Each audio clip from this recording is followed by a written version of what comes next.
Hello and welcome to the FSF Podcast. I am Tim. This is Ben. We are your hosts, and we are excited to have you here. It is a show that is made by nerds. That's Ben and I.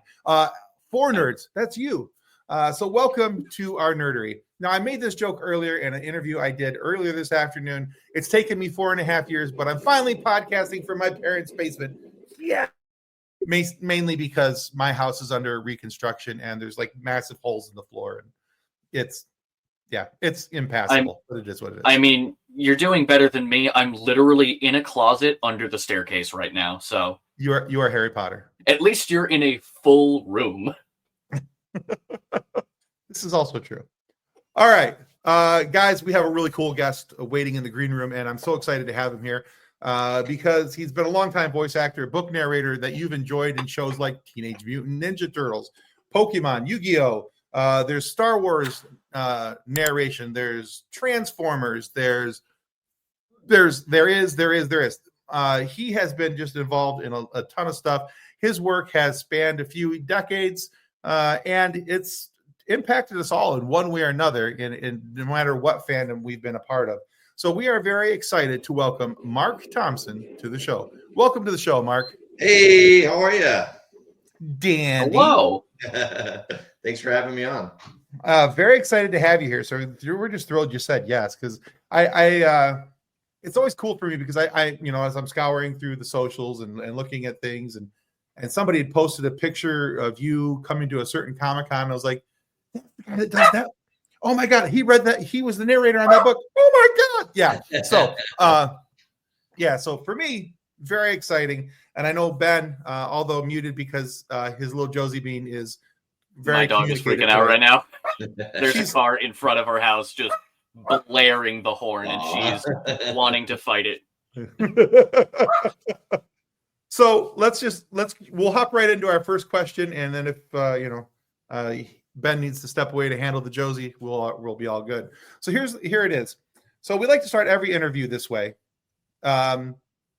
because we said in the introduction, we're nerds. This show is made for nerds. And nerds are always happiest when we get a really cool origin story about our characters. So you are the main character here in this story. You have the plot armor. So in the story of Marc Thompson, how did you get here? What's the origin story for Marc Thompson and the career as a voice actor? Well, my planet was about to explode, and my parents put me in a small pod and wanted me to be safe. No, yeah. That does explain the super voice. That makes so much sense. Exactly. No, I grew up in like a small town called Webster in upstate New York, and it's basically like a suburb of Rochester. And I wasn't super athletic. I wasn't super academic.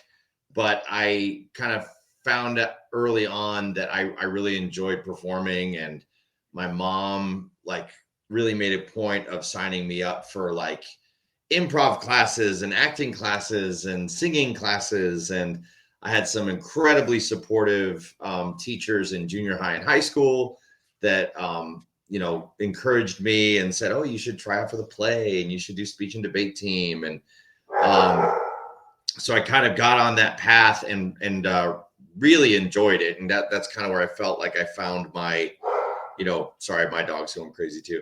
Kind of found my family and found something that I enjoyed doing and that I was reasonably okay at. And, started doing the plays in school and stuff. And then eventually I decided to pursue it in college, and then went from the small town to like New York City.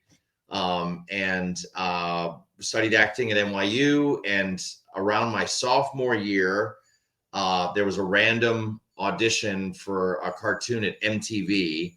And this was like before the internet. So it was in the olden days, but it was basically like they left a phone number on a corkboard and literally said, leave a funny voice on this answering machine. So I just left a random voice, and that was enough to get me a call back, and I got called in, and it was for one cartoon that didn't go into production, but they remembered me and brought me in for this show called Daria. It was a spinoff of Beavis and Butthead, and it was on MTV. Yes, it was. And then it was kind of off to the races, and it was kind of like, from there it was like one thing led to another, and I started working a lot in voiceover, and I'm still now, decades later, still doing voiceover. So it's been pretty fun, but I really enjoy it. Yeah, that was one of the things that I saw when I was like, oh my God, holy crap, he was in Daria. I gotta talk to this guy. I used to watch that as a kid. So yeah. Yeah, Beavis and Butthead and Daria. Yeah. For sure. So I was initially cast as the football player, right? Who's like this like kind of stupid airhead, jock guy. And then I got also ended up getting cast as Mr. O'Neill, who's this very gentle, soft-spoken values teacher. And then I got cast as Mr. DiMartino, Daria Morgendorfer. And he was like this veteran whose eye looked like it was about to pop out of his skull at any minute. It was just, he was always on edge and like about to have a heart attack. So it was really fun.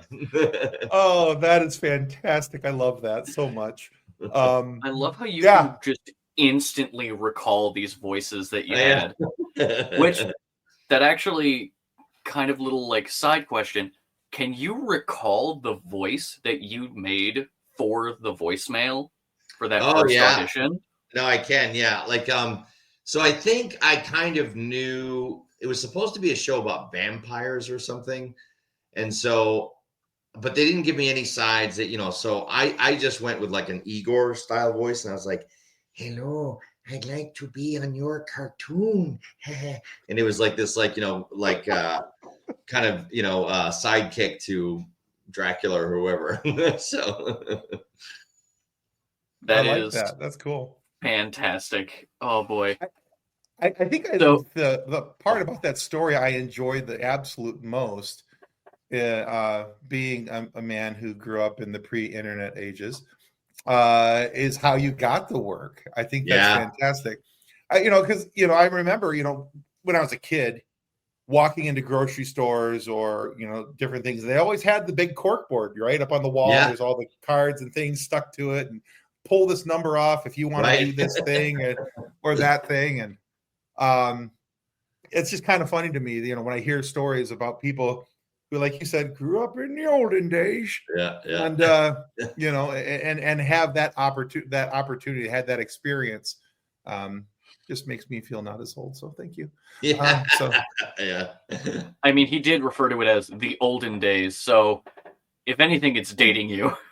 Yeah. Well, Mark referred to it first that way. I was just, I wanted him to feel good about it. So thank you. Yeah. We know where the gray's at. We're in good company. It is what it is. I have been blessed with the baby face where if I shave, I look like I'm 16 years old. You'll be grateful for it one day. Yeah. He doesn't look 16. He looks like he's 12 without a beard. Yeah. There's a reason I at least have a little bit. But anyway, so we've seen a couple samples of some of your voices, but probably one of the more, I will say, well-known things that you are renowned for is you're the voice of Star Wars audiobooks. No, thank you. I wouldn't say that, but thank you. At least to me. Will. Yeah. Honestly, any Star Wars book that I find that says narrated by Marc Thompson, I'm like, nope, getting that. Give me that. Thank you. Cool. But you've also done way more than that. Do you have a non-Star Wars book that you enjoyed narrating the most? Oh, that's a good question. Yeah, there's been several. I did, oh man, I can't remember the name of it now. There was like there's a couple like Goosebumps style books that I did. And I can't remember the title now, but there was one that like somebody randomly at a convention,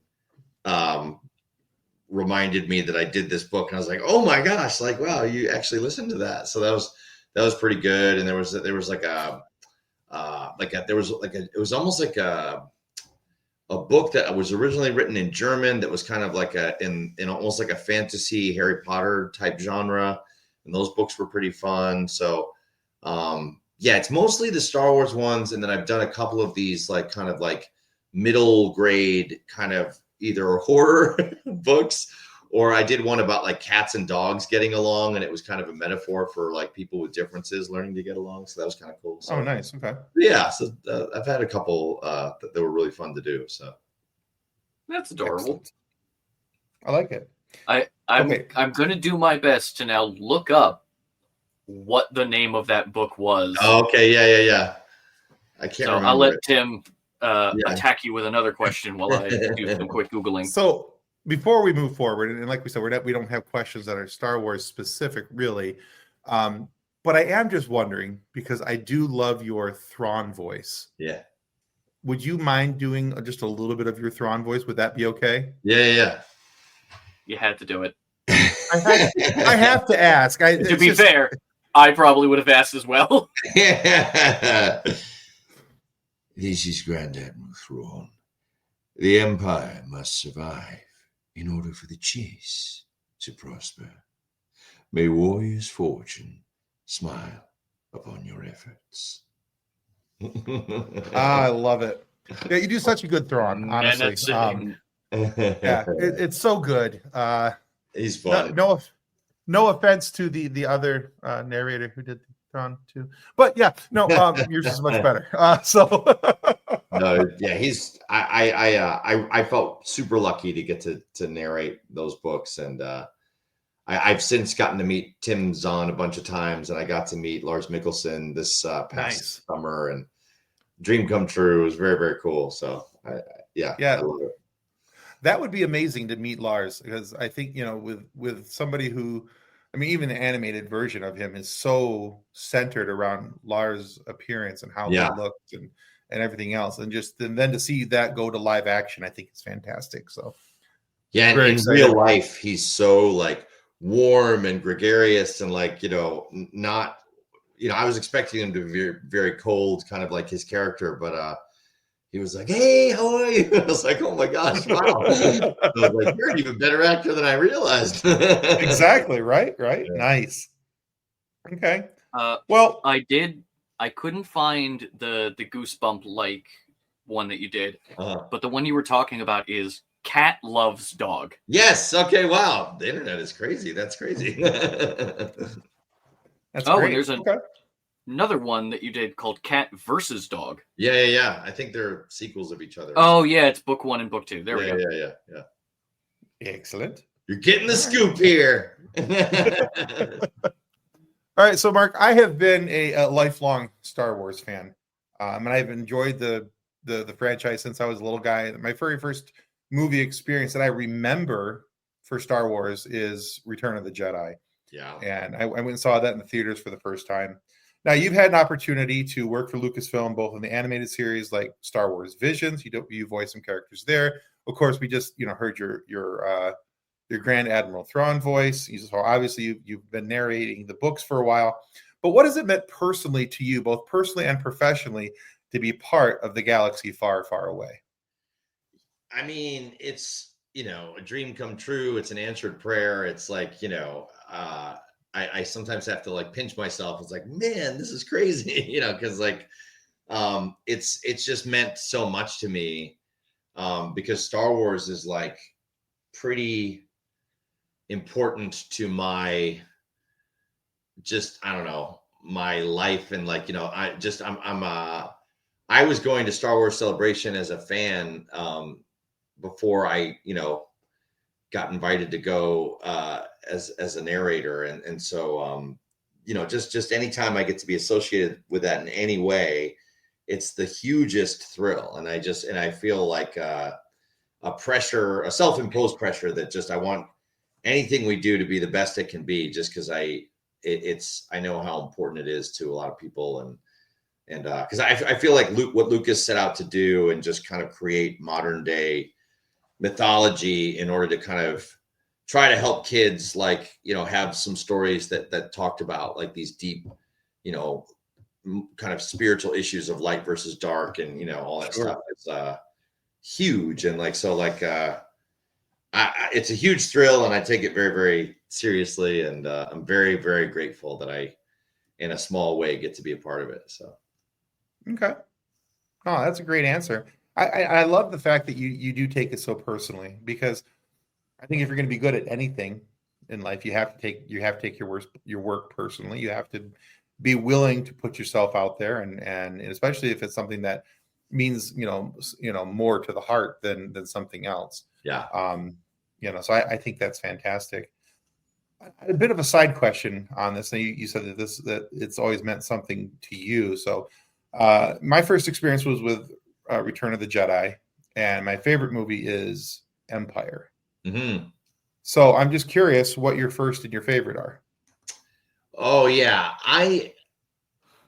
it's hard for me to nail down my first because I was born in 75, so I wasn't old enough to see Star Wars in the theater, but I feel like some of my earliest memories are the action figures and seeing it on TV, and so I really don't know what was first. I remember seeing Empire in the theater, and that was pretty cool. Yeah, absolutely. Yeah, so like and Empire is my favorite. Like Yoda is such a cool character to me, and just for sure, for like everything about him, like what he represents, in the story, and not judging something by purely its appearance, and like his exposition on the Force, and then just even like behind the scenes, like just that's a puppet, like blows me away, and it still holds up. Like when you watch those scenes, yeah.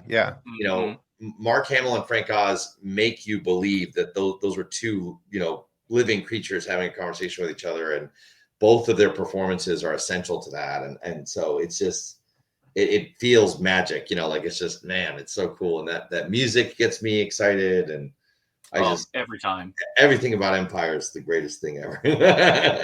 Every time I hear the starting of the music and I watch the opening of the crawl, I get a little skin crawl on my back. I get excited. I get chills. Yeah. Every time the Force like leitmotif starts, I'm just like, I'm about to start some epic quest. Yeah. But one of my favorite things about Empire is Mark Hamill's. He was talking about filming with Yoda, and how he'd be doing the dialogue, and it would be this deep emotional scene, and he would act like Yoda is there, and then George would call cut, and Yoda would just die because they would stop operating him. But I do want to quickly point out one of the main thing that got me into Star Wars was the audiobooks, specifically starting with Heir to the Empire. Oh, cool. And then eventually the Thrawn duology and all of that. So your voice is what got me deep into Star Wars. Like I already liked it, but hearing the books and the expanded lore, that's what made me obsessed. Oh, that's cool to hear. Thanks for telling me that. That's cool. Also, Streets of Panic Park by R.L. Stine. That's the book you were talking about. Holy moly, you're a crackpot researcher. That's amazing. Funnily enough, my wife is actually related to R.L. Stine. No way! It's kind of like a through marriage. One of her cousins married his kid. Oh, neat. But it's just it's one of those 12 degrees from Kevin Bacon kind of situation. Yeah. One of the things that I did not realize is that while flipping through your IMDb, you're the voice of Casey Jones from the 2003 Ninja Turtles. That's right, Googler. Which that is my all-time favorite version of TMNT. Oh, cool. And I specifically remember getting like hockey equipment because of Casey Jones. Oh, wow. I was not a sports person, but I'd walk around with a hockey mask and like a hockey stick because also from New York. So when the accent comes out, it happens. But when it comes to your version of Casey Jones, and you're the version of TMNT that you were part of, why should people watch that one above like other versions of TMNT? What was so special about the 2003 Turtles? Yeah. Well, I mean, they're all great, and I think people can find things to enjoy about all of them. I think what you could enjoy about ours was that it was deliberately trying to be in the spirit and style of the original comics. And I think I always get it confused now because I'm an old man and my memory's going, but like it was either, I think it was, I can't remember if it was Eastman or Laird, but one of them like was involved in kind of getting our show off the ground and kind of, you know, what was collaborating with the artists and getting the art style to look the way they wanted it to look. The scripts and stuff were, you know, really trying to emulate kind of some of the stories that were in the comics. And so there's humor in ours, and there's especially in Casey, like there's a goofiness to Casey that was really fun to do, but there's that kind of action adventure that used to be with like when I was growing up, like G.I. Joe or Transformers, you know what I mean? Like where it was, it kind of took itself seriously, and it felt more like this is a real universe or a real thought out world, and these characters and these powers and these things are, you know, like all really thought out in detail. And so, yeah, I really like it because it's got the action and the humor and the, you know, just the kind of charm of Turtles. The 80s one that I grew up with felt a little more comedic and a little more kind of targeted towards a younger audience. For and sure. Ours felt like it was maybe more that kind of preteen teen audience. So yeah, but I love our version. I'm biased. Obviously. Oh yeah. I think it's really good. So. I am also quite biased on it. It's to this day, it's been the best. Oh, wow. I think it's because of, with what you just mentioned, it felt more natural. Yeah. Like it felt like the jokes felt fitting. It wasn't like, let's just ham fist comedy into these bits. Right. Yeah. But one of the biggest kind of like sections of my memory for Ninja Turtles was the couple episodes where they all went to April's family house after Casey proposed. Yeah. To try and prove that he was going to be a good husband. Yeah.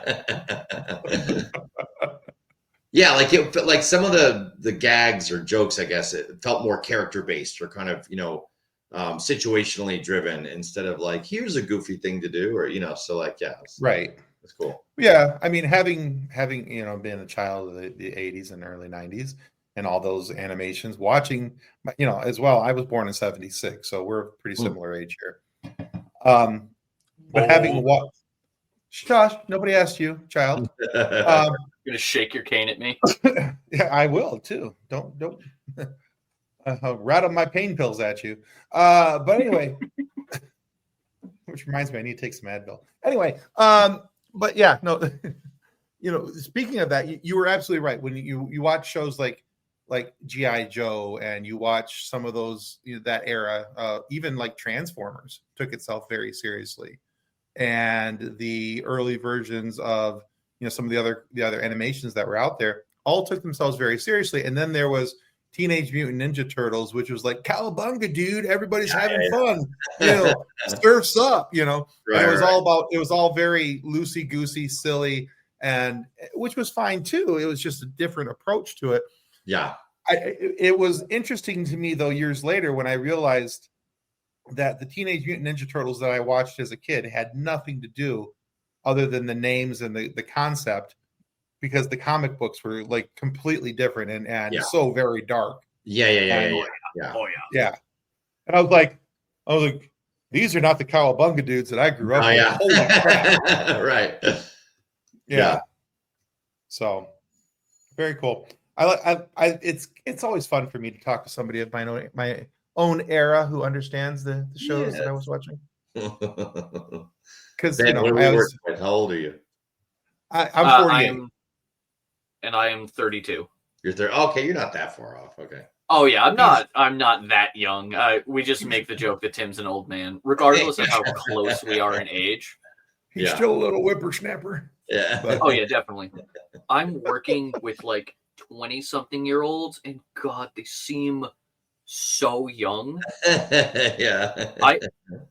It pains me because people are now referring to the year that I was born as the late 1900s. Oh wow. And I'm just like, yeah. Speaking of that, there was a TikTok I saw the other day of a girl who bought a cassette player. oh no. And had some cassettes, and she's like, "This is how music was listened to in the late 1900s." Oh I'm my. like, They're making it sound like we had one of the Thomas Edison wax cylinder right? like players. Like I'm that's gonna how we were wind this listening up. to It's music. gonna be great music. Hold on a minute. Yeah. Here it comes. Yeah. All right. So, God. Mark, one of the things I've enjoyed about doing research about you and looking into the characters and everything you've done is that you have these characters that have crossed over through animation and anime. There's narration, all these different things, and it's opened you up to so many different fandoms and universes. And the reason why that's fun to me is looking what you've posted on social media, your experiences at Comic-Cons and the number of interactions that you've had. So I often like to ask people about this, especially when they share their Comic-Con experiences. Why are Comic-Cons so important to you as a creator? That's a cool question. Well, I mean, I think,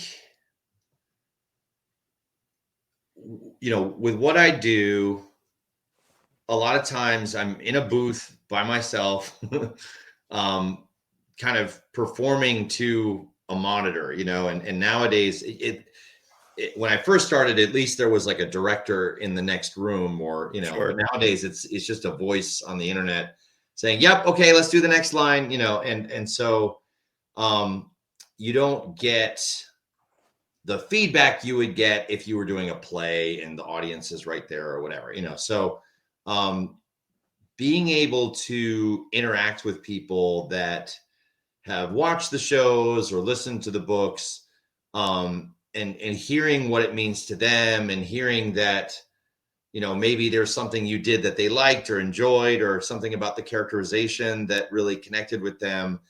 I guess purely selfishly, it just feels good, it feels good to know that, okay, wow. When I was doing Pokemon and Yu-Gi-Oh, I was literally convinced that no one was really watching or listening to what I was doing. I thought it was like the English language track that someone would listen to if they didn't speak Japanese or Italian or whatever, Okay. So I was like, no one's ever going to do this or whatever, so to hear that people really liked it and really listened to it is very meaningful and wild, and then, I think conventions in general, community is an important part of life. Just having people that you share things in common with, or kind of enjoy the same types of hobbies or whatever. It fosters, connection. It creates environments where friendships can, happen and grow. And so conventions are a great place for that to happen. I went to Star Trek conventions and Star Wars conventions when I was growing up, and it was such a fun thing to do with friends. It was such a great place to make new friends, and kind of geeking out about, did you see this episode and what happened and what do you think is going to happen, and theorizing, and even now, I was on the phone with my son for an hour yesterday. We were talking about Daredevil and what do you think this means? No spoilers. I'm so far behind. but these things are a catalyst to foster community and friendship and connection. So I think, at the most surface level, they're fun, and that's why they're great. But on a deeper level, it's like I do think they do that, and so, you know, if I try to like give myself more meaning or feel more in depth about what I do, that's what I think about. Is, you know, like it is doing that. Like it's you know, it's helping people be in relationship with each other and find commonality, and so yeah, I think they're great, and for all those reasons. Great answer. Great answer. It is really great because when it comes to Comic Cons, you can immediately tell if someone has a shared interest as you because you look at them and you go, "You're dressed as Spider-Man." Yes. You're dressed as Spock. Yeah, You're dressed as, or like they got a T-shirt or a bag or whatever. So, Oh yeah. Now, kind of connected question: do you have a funny convention story? Oh, I probably have many. Well, I'll let you ruminate on that one because I have a funny one as well. If you want to hear it. Oh yeah, let's hear it. Yeah. Because it's also built into that community comment you were mentioning. When I go to conventions, Tim's heard this like 40 times at this point. When I go to conventions, I bring a bunch of like repair supplies, hot glue gun, sewing stuff, a whole bunch of things. Yeah. And I always go as cosplay repair Cap. So I have a whole Captain America getup. Oh, that's cool. All the ammo pouches, the gun holster. That's where I keep my glue gun. Ammo pouches have a whole bunch of things. Literally, I walked into the door 2019. Bunch of Power Rangers. All their stuff was breaking. So I am immediately just like, hey, I have all this stuff. Do you need help? I spent probably a good hour and a half just fixing the Power Rangers. And they found me throughout the entirety of the rest of the convention because I was just in the one getup the whole time. Yeah. And I remember I was going out to lunch with my then fiance, now wife. But I was going out to lunch. We walk out the door, and suddenly, in the distance, I just hear, Cap, Cap, Cap! And a Power Ranger is running at me with a broken sword. I was like, please! That's pretty awesome. That's great. I Saving have the day. probably 100 pictures of me just stitching up the back of a Power Ranger suit that got ripped. Yeah. It's great. Yeah, mine are like, I mean, I used to live in New York, and my sons were really into Marvel. And one year we went as kind of like a mashup of Guardians of the Galaxy. I think my older son was Venom and my younger son was Star-Lord, and I went as Groot. And I typically dress up as like Jedi and stuff like that, but I was trying to kind of make a cool Groot costume. But I like wearing cosplay, but I'm not very good at making cosplay. So I went to like a Home Depot and got a bunch of like insulation tubes for like pipes and stuff. And then like spray painted it brown and kind of put like, you know, the foam, the spray thing. And it was trying to look like Roots, but it ended up just looking like a big brown blob. So like I was like kind of walking around, and I had a Groot mask on, but I was like sweating like crazy. And that happens in cosplay. Yeah.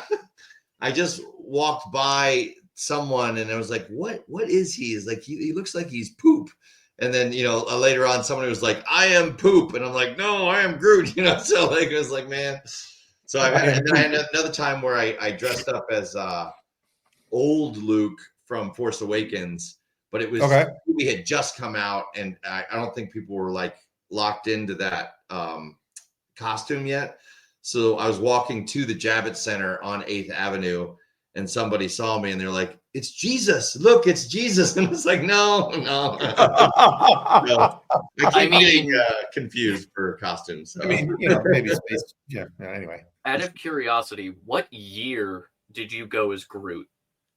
Ooh, gosh. I'm mainly asking because I think I have a picture of you. What? I think I do, because I remember seeing someone walking around as Groot made out of like pipe insulation. Oh my god! I think I have a picture of you. That's crazy. From New York Comic Con. Maybe 18 or 19, maybe 2017, 2018. Oh God, I now have to scour my phone. Yeah. Oh, Well, I'll if do you that find after it, the interview. We'll if- complete the interview and then I'll ask. Okay, I'll okay. find that picture. yeah, Yeah. if he finds it, I'll have him send it to me, and I'll get it to you. There Mark. were Right. 4 Groots that I saw in 2018 and 2 in 2019, and I took a picture of all of them. Oh wow, So I have to That's- find it, but I know I have something. that's really funny. Anyway. You can't search your own Instagram, can you, by date or no? I don't think so. I'm not I a don't huge think so. Instagram person, so I don't know. Alright, well, yeah, it would take me a while to flip back that far, but yeah. God, that was 6 or 7 years ago at this point. Yeah. Sorry. I feel like the very end of Saving Private Ryan, just like the young person just suddenly becomes Yeah. Every time I think back, oh God, that was insert decade ago, and I'm just but we've mentioned that you have been, about 1 billion voices at this point across games and shows and movies and audiobooks and all these other things. When you're playing multiple characters in the same show, do you have some kind of method to separate the dialogue as you're recording it? Like, do you only record one voice and then you pause and then do again for a different? Or do you just fluid transition between the characters as the dialogue pops up? Yeah, that's a great question. For cartoons, I'm typically doing one character at a time. So we're usually going and doing all of, Casey's lines, and then we might do, Damio's lines or whatever, after that or whatever. So most of the time I'm just kind of doing one character at a time when it comes to animation. When we're doing the audiobooks, we are kind of going in order of the story. So you're kind of popping back and forth there. So sometimes the editors have to really help me out and kind of tighten those gaps, and because sometimes I'll have to stop and just listen to a reference on my phone about what was this guy going to sound like again or whatever. But then around day 3 or day 4, I start to kind of, get in a rhythm with the characters, and I can maybe start to just do a couple pages where it's just actual conversation in real time. So, but yeah, there's some challenges to that. So, but it's just practice. And I especially with the books, I do, and even with the animation, I do try to find vocal characteristics that will make them really sound different, so that you're not confused about who's speaking. So some of that's just placing it in the different resonators and making sure if one guy's got a lower voice, the next guy might have a higher voice, or different, accents or affectations, anything I can do to kind of make sure that they're as distinct as possible. Wow. That's one of those things that I would love to do voice acting. I'm a dungeon master for D&D, so I come up with some nonsense voices. Oh, that's cool. But in the end, a lot of them just sound like me just making a really bad accent. So the fact that you can make so many distinct characters is crazy to me. Oh yeah, it's fun. Yeah. All right, Mark, we have entered the point of this show where we need to now ask you a silly question. All right. So that's where I live. Very important, silly question. Very important. Very, very important. Well, the basis of this question is we have a third member of our show. Her name is Kathleen. Kathleen's recovering from surgery right now. So sorry. So yeah, so no, it's good. It's a good surgery. Kathleen. So Get better. Yeah. Get better, Kathleen. Yeah. So she's home, she's resting up, and but she was out with her daughter one day, and somebody asked her daughter this question and didn't ask Kathleen, and Kathleen was like, well, that's rude. So we decided that we should ask everybody this question so that they didn't feel the shame that she felt. So, Marc Thompson, what's your favorite dinosaur? Oh, wow. Really testing that dino knowledge. Right. So I feel like the stereotypical answer would be T-Rex, but I've always kind of liked pterodactyls. I like the idea of flying, and they have that at least when they thought what they looked like, they had the interesting kind of head with the thing on the back. Sure. And so I'll go with pterodactyl because I've always wanted to fly. So Nice. That's a good That one. is not. That's a good answer, and not one that we've had a whole lot of. oh really? So Okay, cool. I think you're only the second or third person to say pterodactyl. So All right. yeah, T-Rex is a popular answer. Yeah. I think the only one who answered pterodactyl was Amy Jo Johnson, the Pink Power Ranger. Hey, really? I Yeah. think so. That's I pretty think cool. you're Good two comment. out of however many times we've asked this question. Yeah. Yeah. So it has not been often. All right. Well, very cool.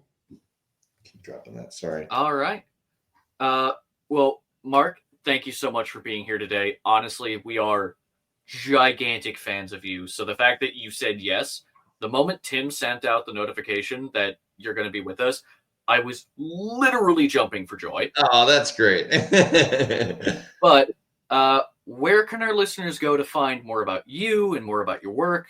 And we'll all post these down in the comments below. Sure. Yeah. I'm a bad social media person. I have on Instagram, I'm like Captain Ehud _ Marc Thompson _ VO or something like that.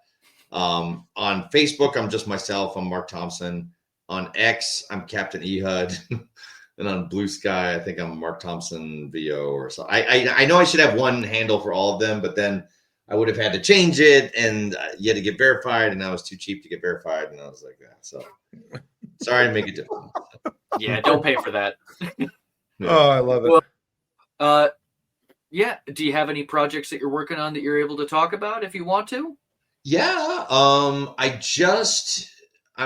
They announced this on some place, so I don't think I'm violating anything, but I did just we've been going back and re-recording a bunch of the Legends Star Wars books.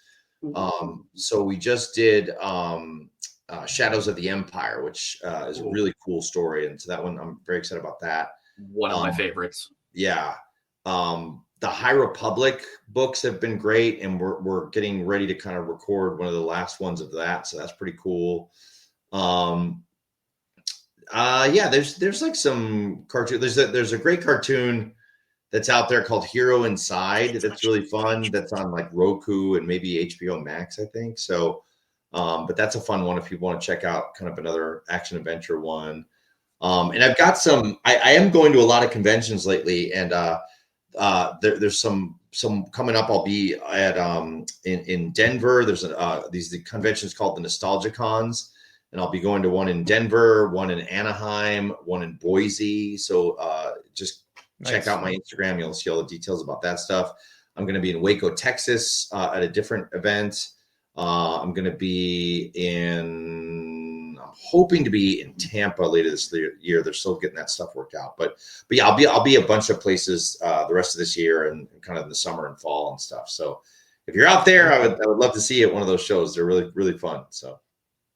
We're gonna have to get you to Michigan to a Comic-Con. So, I would love that. Yeah. But thank you so much. We'll add those to the description below, so all our listeners can find everything about you. Great. Thanks, guys. Yeah, and so if you haven't by yet, guys, now is the prime opportunity for you to click that follow button. It's a big help to us here on the show, and it helps us to get more amazing guests like Marc Thompson here today to have these moments for you to enjoy, to listen to, and hear really cool versions of voices like Grand Admiral Thrawn. How freaking cool was that? Anyway, give Marc a follow on his socials, and please give us a follow here on YouTube. And if you wanted to check us out on audio podcasts, please look us up on Good Pods as well. We are number 4 all time in the science fiction charts there. So give us a listen, give us a follow. We would greatly appreciate it. Thank you to everybody for listening. Thank you to Marc for being here on the show. And may the force be with you as you continue to live long and prosper. Goodbye. Oh, get that in frame there. There it is. Okay, bye. Copyright 2025 FSF Podcast. Reference any specific product or entity mentioned on this podcast does not constitute an endorsement or recommendation by FSF Podcast. The views expressed by guests are their own and their appearance on the program does not imply an endorsement of them or any entity they represent. If you have any questions about this disclaimer, please contact us via email at info@fsfpopcast.com.